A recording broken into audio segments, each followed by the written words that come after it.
ಕೇರಳದ ಕೊಟ್ಟಿಯೂರು ದೇವಸ್ಥಾನದ ವಿಶೇಷತೆ ಏನು? ಯಾವ ದೇವರಿಗೆ ಇಲ್ಲಿ ಪೂಜೆ ಮಾಡಲಾಗುತ್ತದೆ? ಈ ದೇವಸ್ಥಾನದ ಪೌರಾಣಿಕ ಹಿನ್ನೆಲೆ ಏನು ಅಂತ ನೀವು ನೋಡಿದರೆ ಕುತೂಹಲದಿಂದ ಅಲ್ಲಿಗೆ ಹೋಗಲು ನಿಮ್ಮ ಮನಸ್ಸು ಬಯಸುತ್ತದೆ.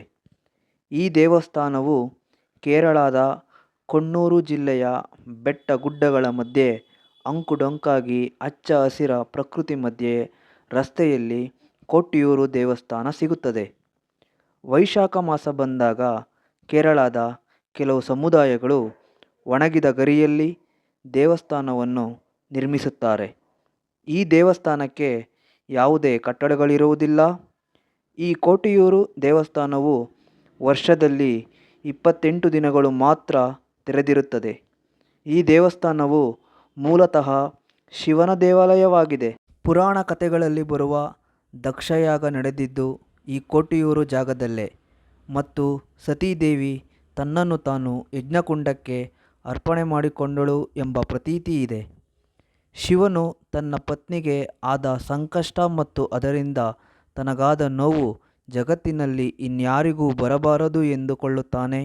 ಹಾಗಾಗಿ ದಂಪತಿಗಳಿಗೆ ಇಂತಹ ಕಷ್ಟ ಬಂದರೆ ಅವರಿಗೆ ಇಲ್ಲಿ ಬಂದು ದರ್ಶನ ಪಡೆದರೆ ಅವರ ಕಷ್ಟ ನಿವಾರಣೆ ಮಾಡುತ್ತಾನೆ ಎಂದು ಇಲ್ಲಿನ ಭಕ್ತರ ನಂಬಿಕೆಯಾಗಿದೆ. ಈ ದೇವಸ್ಥಾನವು ತನ್ನ ವಿಶಿಷ್ಟ ನೆಲೆ, ಭಾವನೆ ಮತ್ತು ಸೆಳೆತದಿಂದಾಗಿ ಕೇರಳದ ಮನೆಮಾತಾಗಿದೆ.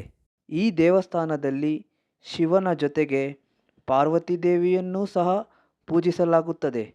ಆದರೆ ಪ್ರಮುಖವಾಗಿ ಶಿವನ ಉದ್ಭವ ಲಿಂಗವಿರುವುದರಿಂದ ಇಲ್ಲಿ ಶಿವನೇ ಆರಾಧ್ಯ ದೈವವಾಗಿದ್ದಾನೆ.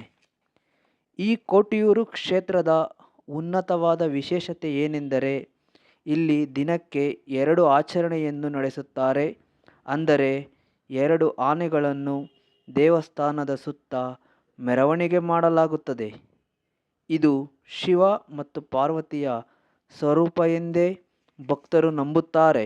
ಈ ದೇವಾಲಯವು ದಟ್ಟ ಅರಣ್ಯ ಮತ್ತು ಬೆಟ್ಟ-ಗುಡ್ಡಗಳ ಮಧ್ಯೆ ಇರುವುದರಿಂದ ಬೆಟ್ಟದ ಮೇಲಿಂದ ಹರಿದು ಬರುವ ಅಪಾರ ಪ್ರಮಾಣದ ನೀರು ಈ ದೇವಸ್ಥಾನದ ಆವರಣದಲ್ಲಿ ಭಕ್ತರ ಕಾಲಿಗೆ ಮುತ್ತಿಕ್ಕೆ ಹರಿಯುತ್ತದೆ.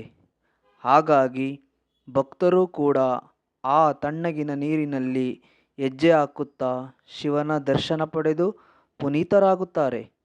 ಈ ಕ್ಷೇತ್ರದ ವಿಶೇಷತೆ